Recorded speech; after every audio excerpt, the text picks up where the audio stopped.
অনেক পেশেন্টই কমপ্লেন করে যে তাদের পায়ের গোড়ালিতে ব্যথা করে। কারো কারো ক্ষেত্রে কমপ্লেনটা থাকে এরকম যে সকালে ঘুম থেকে ওঠার পর কয়েক কদম হাঁটতে অনেক বেশি কষ্ট হয়, বা অনেকক্ষণ রেস্টে থাকার পর যদি কেউ হাঁটা শুরু করে তার পায়ের গোড়ালিতে ব্যথা বেড়ে যায়।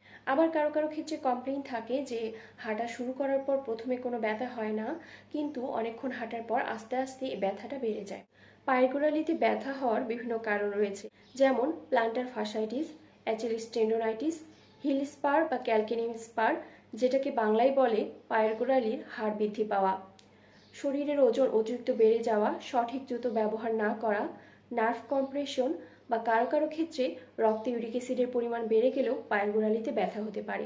সকালে ঘুম থেকে ওঠার পর যদি প্রথম কয়েক কদম হাঁটতে কারো পায়ের গোড়ালিতে ব্যথা অনুভূত হয়, সেটা সাধারণত প্ল্যান্টার ফাসাইটিসের কারণে হয়ে থাকে।